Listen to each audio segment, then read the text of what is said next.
జై శ్రీమన్నారాయణ. ఈరోజు ఈ వీడియోలో మనం శ్రీ వైష్ణవ 108 దివ్యదేశాల సందర్శనలో 6వ దివ్యదేశమైన తిరువెళ్ళరై పుండరీకాక్ష పెరుమాళ్ దివ్యదేశం యొక్క స్థల పురాణం మహత్యం గురించి తెలుసుకుందాం. శ్రీ వైష్ణవ 108 దివ్యదేశాల్లో 6వ దివ్యదేశమైన తిరువెళ్ళరై పుండరీకాక్ష పెరుమాళ్ ఆలయం తమిళనాడు రాష్ట్రంలో తిరుచి పట్టణానికి 27 కిలోమీటర్ల దూరంలో, శ్రీరంగ క్షేత్రానికి 10 కిలోమీటర్ల దూరంలో ఉంది. తిరువెళ్ళరై అనగా శ్వేతగిరి అని అర్థము. ఈ ఆలయంలో శ్రీ మహావిష్ణువు పుండరీకాక్ష పెరుమాళ్ళుగా 4 హస్తాలతోనూ, లక్ష్మీదేవి పెంగయ్య సెల్వి నాచియారుగాను దర్శనమిస్తారు.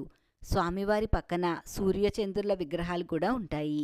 ఈ ఆలయంలో ఉత్తరాయణ దక్షిణాయన ద్వారాలు ఉండడం ఇక్కడ విశేషం.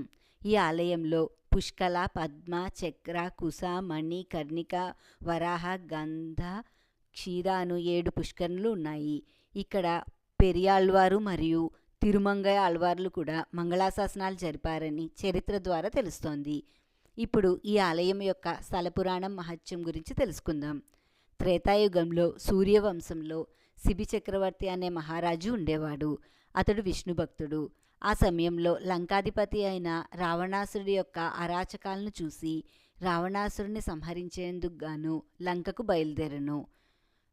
మార్గ మధ్యలో శ్వేతగిరి అనే పర్వతం వద్ద శిబి చక్రవర్తి ఆగి ఆ ప్రదేశం యొక్క ప్రకృతి సౌందర్యంను చూసి అక్కడ కొంతసేపు విశ్రాంతి తీసుకొన్ను. ఇంతలో ఆకాశవాణి శిబి చక్రవర్తితో ఈ విధంగా పలికింది: లంకాధీశుడైన రావణాసుడిని సంహరించేందుకు మీ వంశంలోనే శ్రీ మహావిష్ణువు అవతారంలో ఒక రాజు జన్మిస్తాడని, అతడే రావణాసుడిని సంహరిస్తాడని నీవు వెనకకి తిరిగి వెళ్ళిపోమని చెప్పింది. ఆ మాటలు విన్న శిబి చక్రవర్తి ఆకాశవాణి మాటలను విని వెనుకకు తిరిగి వెళ్ళిపోవాలని నిర్ణయించుకొని ఆ ప్రదేశంలో కొంతకాలం పాటు శ్రీ మహావిష్ణువు కొరకు తపస్సు చేశాడు. ఆ తర్వాత శ్రీ మహావిష్ణువు పుండరీకాక్షునిగా దర్శనమిచ్చి ఇక్కడ ఆలయాన్ని నిర్మించమని శిబి చక్రవర్తికి చెప్పాడు. అందుచేత శిబి చక్రవర్తి ఈ ప్రదేశంలో ఈ ఆలయాన్ని నిర్మించాడని పురాణాల ద్వారా తెలుస్తోంది. ఈ ఆలయంలో అమ్మవారికే స్వామివారి కన్నా ఎక్కువ ప్రాధాన్యత ఉండడం ఇంకొక విశేషం. ఇంతటి మహత్యము విశిష్టత కలిగిన తిరువెళ్ళరై పుండరీకాక్ష పెరుమాళ్ ఆలయంను మనం కూడా దర్శించుకుని శ్రీ మహావిష్ణువు యొక్క అనుగ్రహాన్ని పొందుదాం. ఈ వీడియో మీకు నచ్చితే నా వీడియోని షేర్ చేయండి, లైక్ చేయండి.